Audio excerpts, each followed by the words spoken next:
Baik, bismillahirrahmanirrahim. Assalamualaikum warahmatullahi wabarakatuh. Nah, pada kesempatan ini saya akan membahas di aspek pertemuan kelima sistem basis data.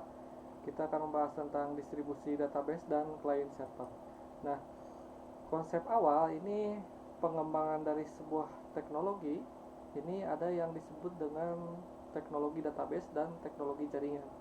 Nah, perbedaan dari kedua hal teknologi ini adalah kalau teknologi database ini tersentralisasi atau terpusat atau mengarah kepada satu server gitu, atau mengacu kepada satu. Sedangkan teknologi network atau teknologi jaringan ini menyebar atau membagikan atau sharing gitu dari satu perangkat ke perangkat lain. Nah, dua teknologi ini bisa digabungkan. Ini yang memang dalam kehidupan sehari-hari kita selalu memakai dua teknologi ini. Nah, konsep dari distribusi computing system ini adalah sejumlah unsur, elemen, pengelolaan atau sifat otonom atau autonomous ini yang harus homogen atau yang saling terhubung melalui suatu jaringan komputer dan bekerja sama dalam melakukan tugas masing-masing. Nah, ada istilah yang disebut dengan Internet of Things. Jadi segala macam sesuatu itu lewat internet, dan memang zaman sekarang ini sedang tren Internet of Things, dan hampir semua hal itu bisa dilakukan lewat internet dari kehidupan sehari-hari, malahan dari kita bangun tidur sampai tidur lagi itu semuanya menggunakan internet. Hampir semua, entah itu kegiatan belanja, kegiatan untuk administrasi, pekerjaan, segala macam. Nah, terus ada distribusi database. Ini adalah suatu kumpulan dari berbagai jenis database yang saling terhubung dan saling teretribusi melalui jaringan komputer. Nah, terus distribusi database, manajemen sistem atau distribusi dari DBMS. Nah, ini adalah software yang mengatur database teretribusi. Ini selama terjadinya distribusi transparan ke user. Nah, konsepnya ini ada processing logik, fungsi, data, dan komputasi.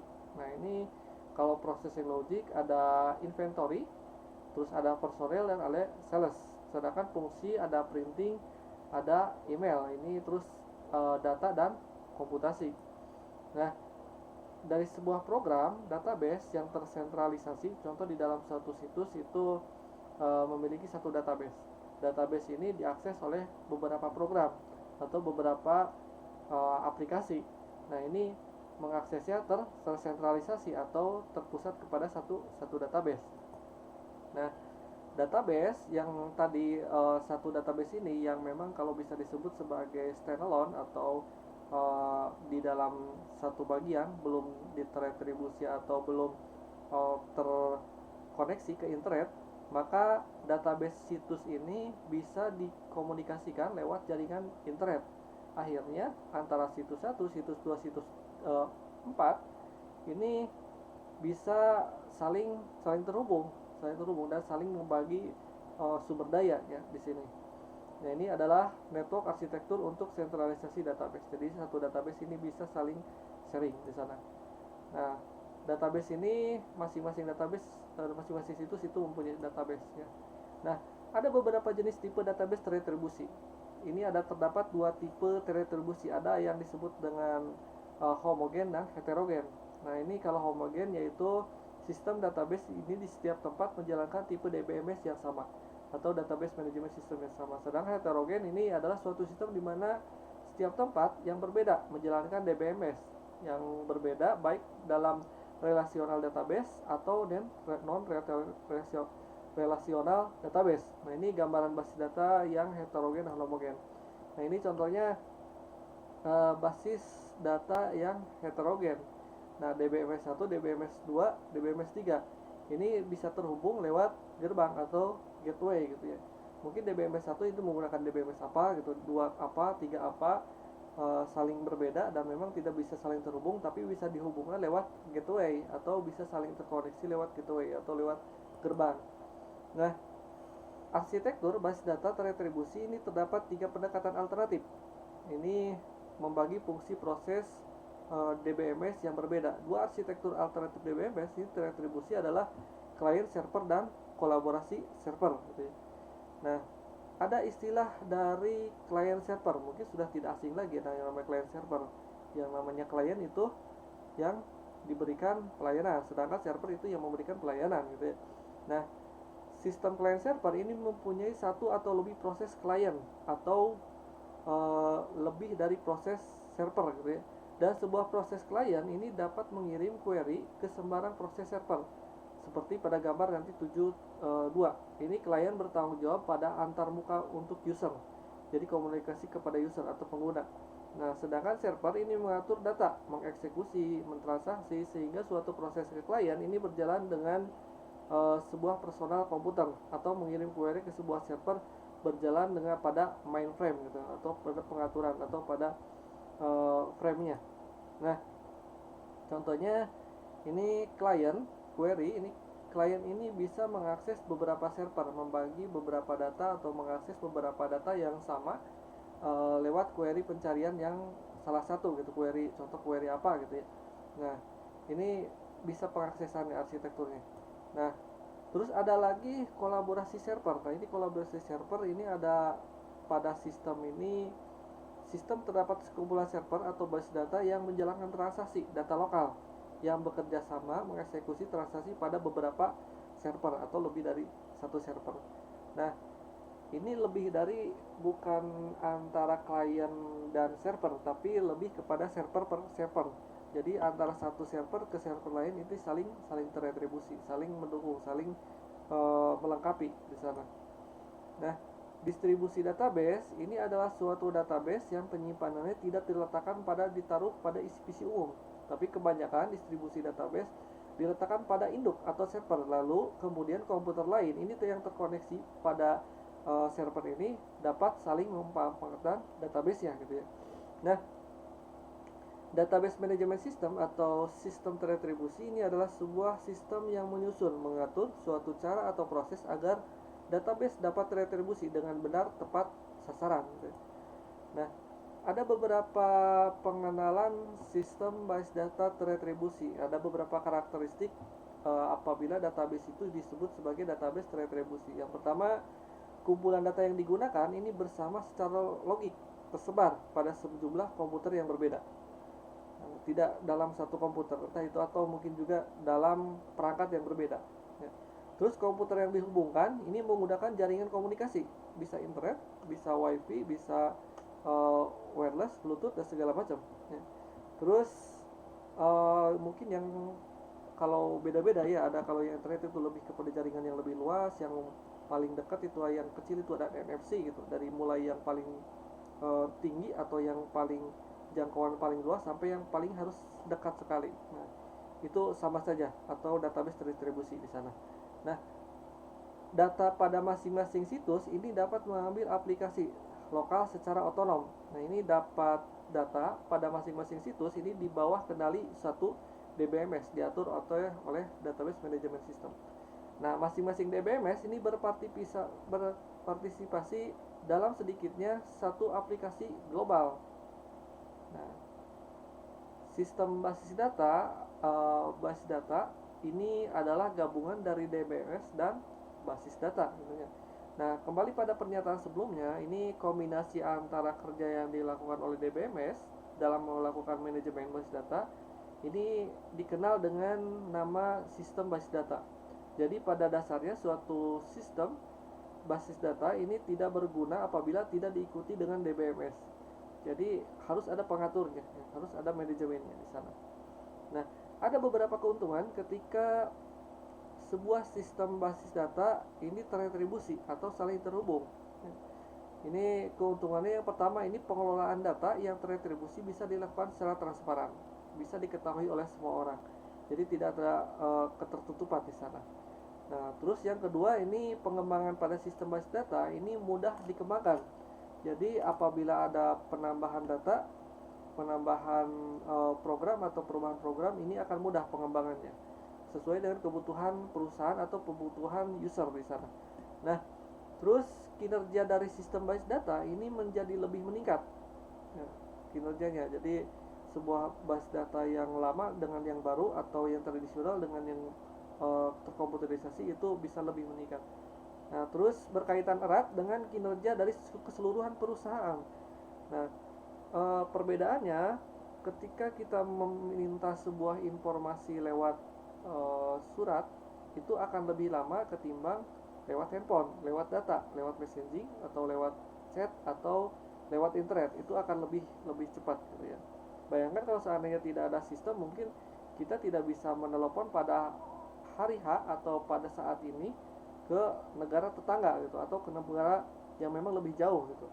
Kalau seandainya eh, lewat surat menyurat itu mungkin harus menunggu beberapa bulan baru informasinya kita dapat gitu. Tapi kalau menggunakan sistem basis data, sistem teretribusi atau menggunakan internet, pada hari H itu kita bisa mengetahui orang itu sedang apa. Kita bisa video callan pada hari H itu, mengetahui informasi apa yang dia perbuat atau apa sedang apa keadaan di sana gitu. Nah, terus dapat mendukung ketersediaan data yang meningkat.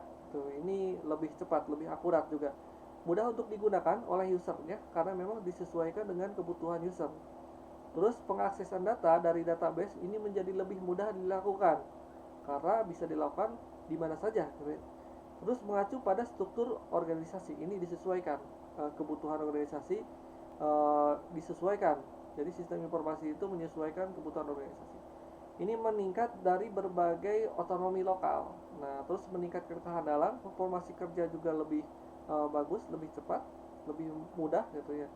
Dan pembuatan laporan dari awal sampai akhir itu bisa lebih cepat, lebih instan. Terus memudahkan pengembangan dari sebuah sistem tadi. Nah, ada pun beberapa kekurangan ketika sebuah perusahaan menggunakan sistem basis data teretribusi.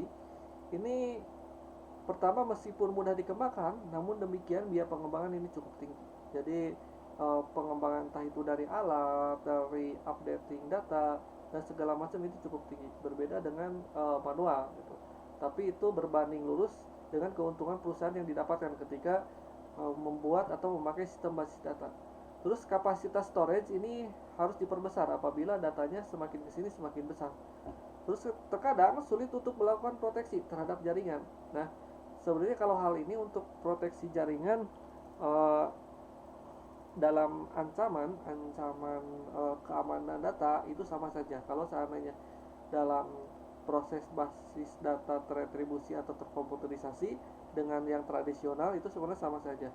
Kalau dari sisi kerugian mungkin yang tradisional itu lebih rawan apabila terjadi pengambilan data karena data itu cuma satu, tidak ada kopiannya, atau ketika datanya hilang, kebakaran, maka tidak ada backupnya di sana. Jadi akan sulit sekali. Nah, berbeda dengan sistem basis data, gitu, masih ada bisa dicadangkan. Terus kompleksitas manajemen. Nah, ini kompleksitas manajemen ini semakin besar manajemen, ini akan menyesuaikan sistem basis datanya gitu ya. Jadi semakin berkembang maka penyesuaian juga akan lebih rumit. Nah, ini terus kontrol integritas yang lebih sulit. Nah, ini lebih kepada hak akses. Terus sulitnya standarisasi untuk apakah aplikasi yang dibuat itu handal atau tidak, menambahkan kebutuhan penyimpanan yang tadi untuk storage-nya. Terus lebih sulit dalam mengatur lingkungan data gitu ya. Ini untuk pengaturan disesuaikan dengan manajemen di dalam perusahaan tersebut. Nah, terus ada beberapa replikasi, istilah rancangan distribusi ini basis data ada replikasi. Nah, sementara dalam melakukan replikasi ini ada dua strategi ya. Ada sinkronus dan ada asinkronus gitu ya. Ini sinkronus replikasi, ini semua kopi dari relasi dimodifikasi atau fragmen atau bagian-bagian yang harus diubah dan dimodifikasi transaksi. Terus commit retribusi data dibuat ke transparan ke pemakai. Jadi kalau sinkronus itu ada write, terus masuk ke storage dulu, lalu masuk ke rack juga, lalu ke target storage, ya. Terus masuk ke ACK dan ke ACK-nya masuk lagi gitu ya. Jadi ACK ini di nomor 3 dan nomor 4. Sedangkan asinkronus itu ACK-nya ada di nomor 2. Jadi masuk dulu ke sini, lalu proses lagi ke sini, dan direplikasi baru halaman ketiga gitu ya, atau proses ketiga setelah masuk ke source host gitu ya. Lalu masuk lagi ke ACK. Nah, di sana.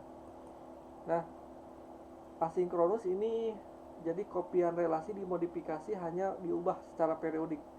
Ini berbeda dengan keluaran sinkronisasi. Usernya harus waspada terhadap distribusi atau produk saat ini. jadi mengikuti pendekatan. Jadi perbedaannya lebih kepada langkah-langkah antara sinkronus dan asinkronus. Jadi langkahnya ada yang harus masuk dulu ke target storage, ada tidak dulu masuk ke storage, tapi harus dulu ke source baru ke target storage di sana.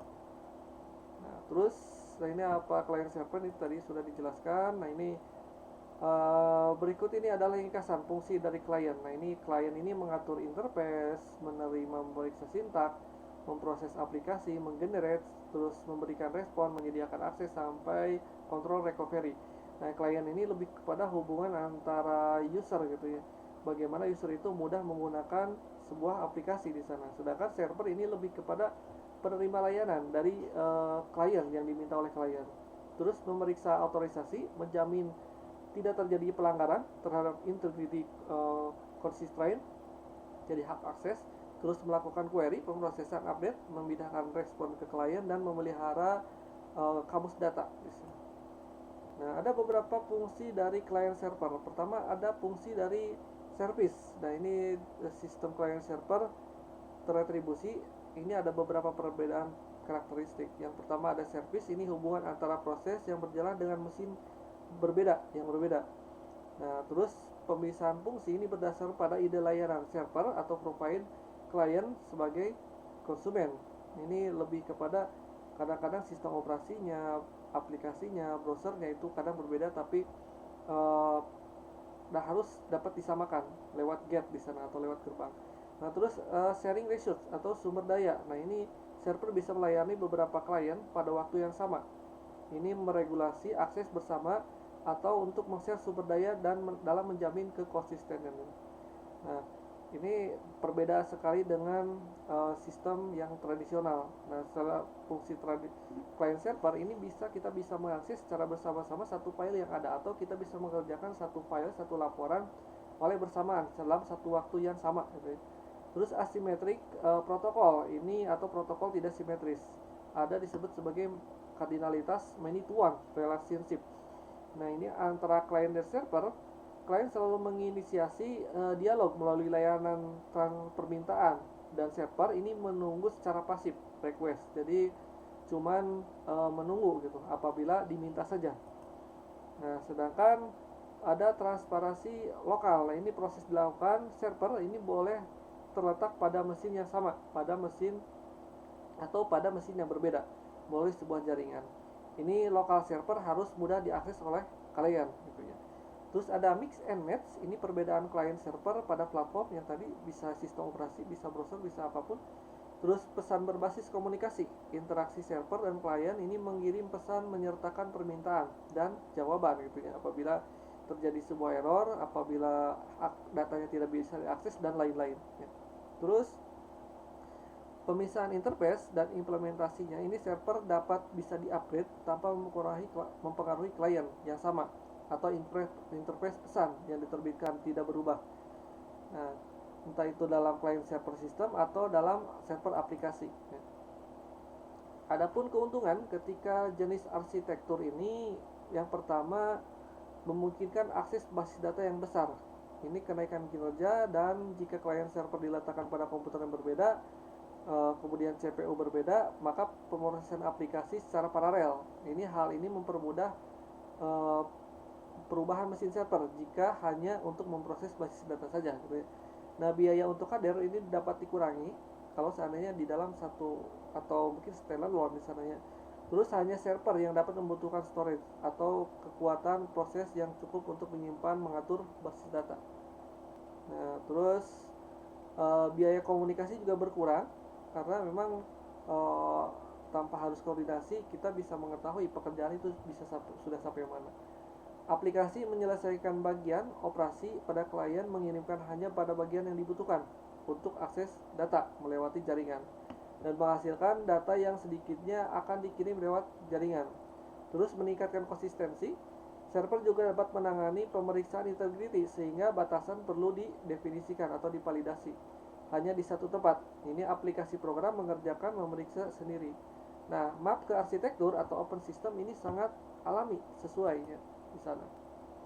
Nah, Ada beberapa jenis arsitektur ini mengacu pada sebuah desain aplikasi di mana ini komponen ini membentuk suatu sistem. Klien ini ditempatkan sebagaimana mereka berkomunikasi. Macam-macam arsitektur ini client server ini terletak pada kelebihan dan kekurangannya. Yang pertama ada standalone atau one tier. Ini standalone ini cuman memang dalam satu terminal, dalam terminal atau di dalam suatu LAN, local area network di sini. Nah, ada pun beberapa keuntungan dan kelebihan. Yang pertama, keuntungannya sangat mudah ya, cepat dirancang dan mudah diaplikasikan. Kelemahannya skalanya kecil, terus susah diamankan juga ya, karena sistem keamanannya memang minim gitu. Terus menyebabkan perubahan terhadap satu, maka komponen yang lainnya ini akan terganggu ya. Terus tidak memungkinkan adanya reusable komponen code gitu, tidak bisa apa dipakai secara bersama-sama lebih banyak gitu. Cuman terbatas itu juga. Nah, cepat dalam merancang dan mengaplikasikannya gitu ya.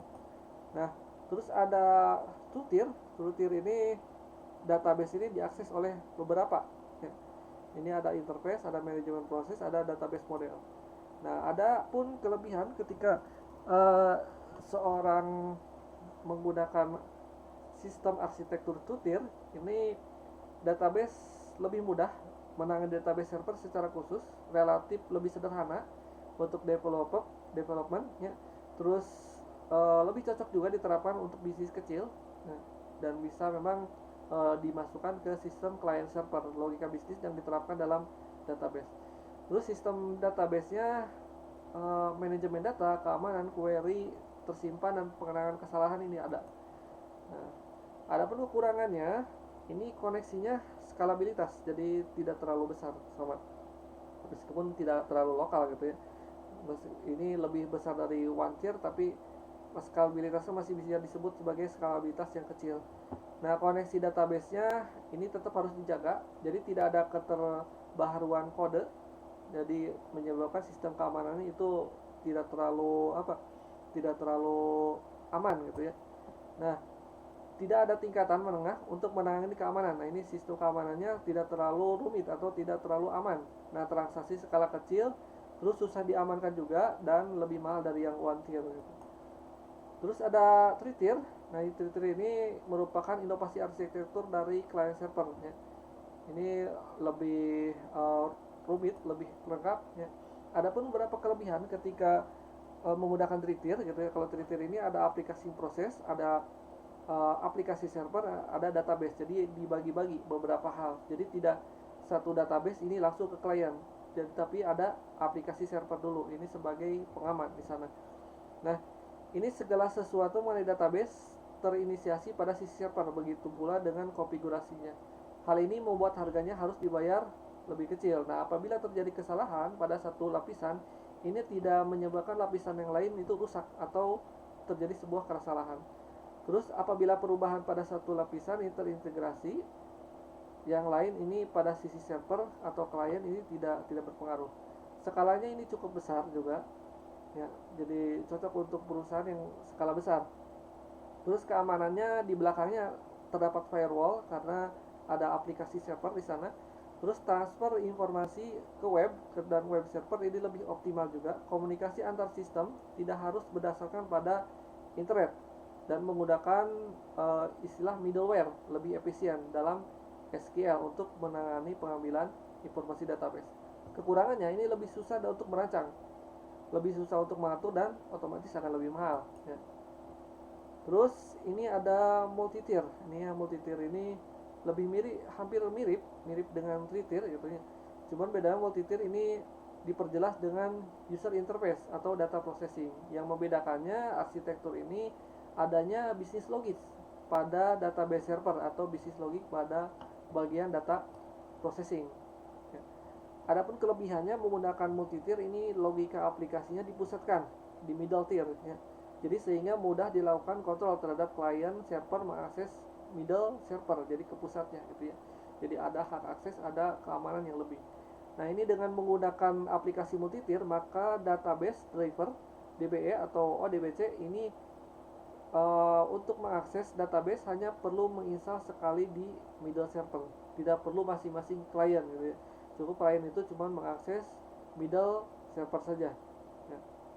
Nah terus pada bagian aplikasi multi user ini logika bisnis middle tier ini digunakan untuk mengembangkan aplikasi klien lainnya, sehingga mengurangi besarnya program yang harus pengembangan aplikasi lain untuk itu. Selain itu meringankan beban tiap mesin karena program terretribusi pada beberapa mesin ya. Jadi terus memerlukan adaptasi yang sangat luas pada lingkungan apabila terjadi perubahan yang besar. Nah kekurangannya program aplikasi tidak bisa mengquery langsung ke server, jadi harus lewat prosedur-prosedur yang disimpan pada middle tier. Terus lebih mahal juga ya bisa. Nah, terus ada perkembangan database saat ini ada disebut dengan data warehouse ya. Mungkin sudah tidak asing. Apa itu data warehouse? Ini menurut Ferdiana tahun 2008, ini adalah sebuah konsep kombinasi teknologi yang memfasilitasi organisasi untuk mengelola, memelihara data historik yang dapat diperoleh pada suatu aplikasi operasional. Nah, ini ada data operasional dan data warehouse. Ada perbedaannya dari dua hal ini. Nah, pemakaian teknologi ini data warehouse hampir dibutuhkan di semua organisasi. Jadi tidak terkecuali perpustakaan. Data warehouse ini memungkinkan integrasi dari berbagai macam jenis data, dari berbagai macam jenis aplikasi gitu ya.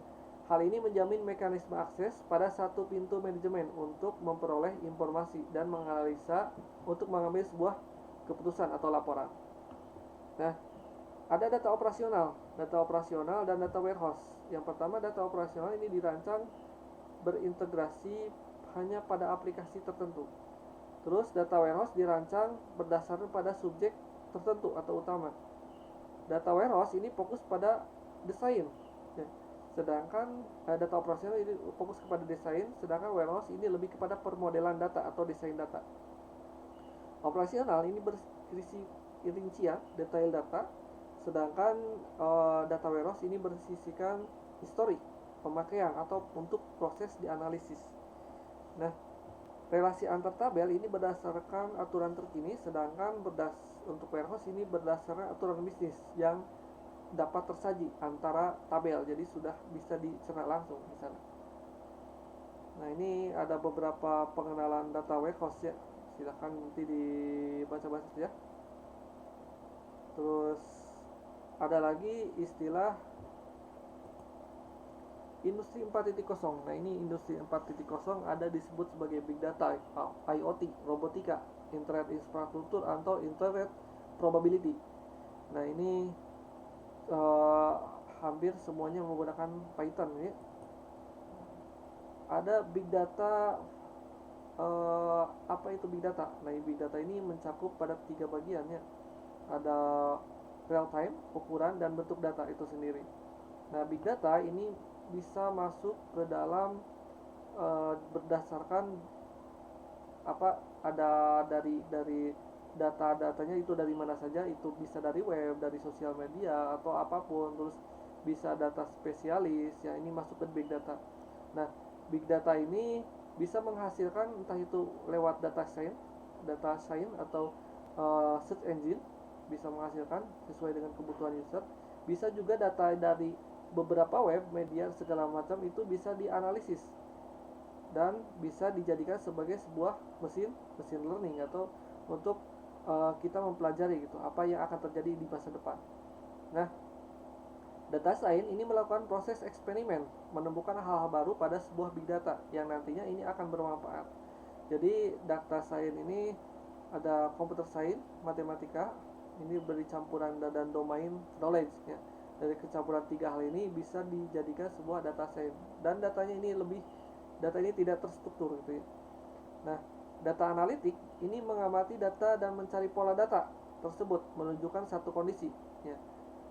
Nah, data analitik ini bisa menganalisis data, entah itu dari big data atau enterprise data, data perusahaan, ada business intelligence, prediksi, atau real time, data yang terkini saat ini. Nah, ini data-data ini bisa dianalisis ya, dipelajari, yang memang kemudian ini bisa ditentukan sesuai dengan kebutuhan usernya ya, atau bisa bisa meramalkan kejadian yang akan datang gitu, entah itu dalam bisnis, dalam apapun ya. Nah, terus ada istilah data mining. Ini data mining dan data mining big data ini dari website, dari sosial media. Tadi bentuk-bentuknya bisa macam-macam, entah teks, gambar, video, audio. Ini bisa banyak ya. Dan big data ini kita bisa mengakses seseorang atau orang yang ahli dalam informasi. Ini kita bisa mengakses keadaan di suatu negara, apakah kita bisa menanamkan saham di sana atau tidak gitu ya. Kita bisa memprediksi suatu keadaan, kejadian beberapa tahun yang akan datang, apakah terjadinya seperti apa, itu bisa dianalisis lewat big data. Nah, baik, itu saja. Terima kasih atas kehadirannya dan perhatiannya. Saya tutup. Wabillahi taufiq. Wassalamualaikum warahmatullahi wabarakatuh.